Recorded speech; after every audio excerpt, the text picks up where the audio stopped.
Hurricane Idalia, some of those conditions that we're seeing right now, and you can see the center of that storm is now firmly in Georgia. We've got some of those heavy downpours on the northern side of the storm and seeing some of them on the eastern side of the storm as well as it heads towards South Carolina, and then eventually today brings some of that rain towards North Carolina. In fact, we are starting to see some of those outer rain bands already just to the south of our forecast area with a couple of sprinkles in the triad.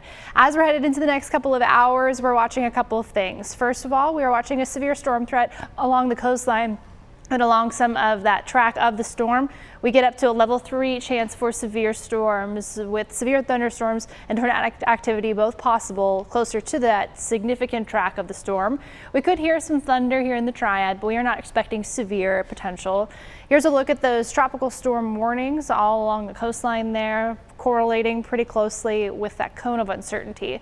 The cone of uncertainty is a measurement of where the center of the storm will be. We always know that impacts are felt far outside of the cone. So what we are expecting in eastern and coastal North Carolina is wind speeds at 20 to 40 miles per hour with gusts up to 60 miles per hour. We are also expecting some significant rain, over 6 inches of rain possible, especially in the southern and then the eastern portions of the forecast area from Raleigh all the way to the coastline. We could also end up with some severe storms in that area, like we just said, that severe storm threat for that area is shaded in orange especially.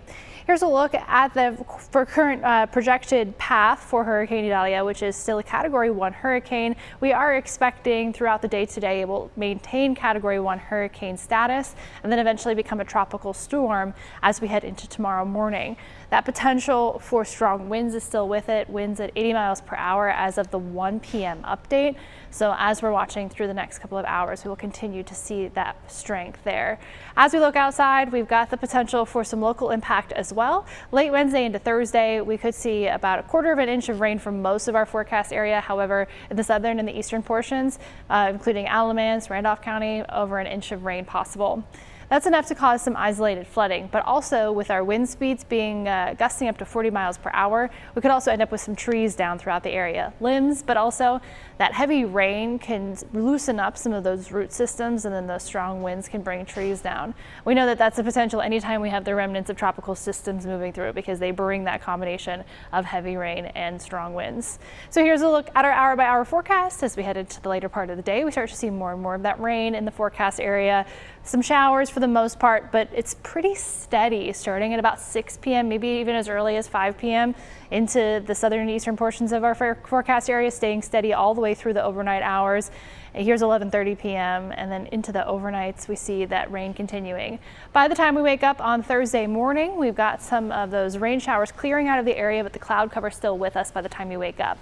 At that point, we still have wind speeds in the area though. So let's take a look now at the second part of that story. Our forecast wind speed as we head through the day today, those winds will be picking up into the overnight hours at 20 to 25 mile per hour sustained winds. And I emphasize the word sustained because those gusts could be much higher than what you're seeing on the map. We're looking at 40 mile per hour wind gusts. So as you're sleeping tonight, you'll be hearing a lot of roars of wind outside your window. That storm will be continuing to bring those wind speeds with us all the way through the overnight hours and into Thursday morning. By the time we wake up, wind speeds are slightly calmer. We're down to that 15 to 20 mile per hour wind speed for most, with some gusts in the 25 to 30 mile per hour range. And then throughout the day, winds will gradually calm and clear as we head into the evening. So by Friday morning, we'll have a chance to recover, to see any trees that are down in the area. Hopefully we don't have too much cleanup to do at that point, and continue to watch as the storm moves off the coast of Wilmington or potentially off the coast of South Carolina and brings those impacts to those those coastal areas. Here's a look at our forecast area as we head through the next couple of hours. Small chances for some showers picking up into the later part of the evening and through the overnight hours with those strong winds as well.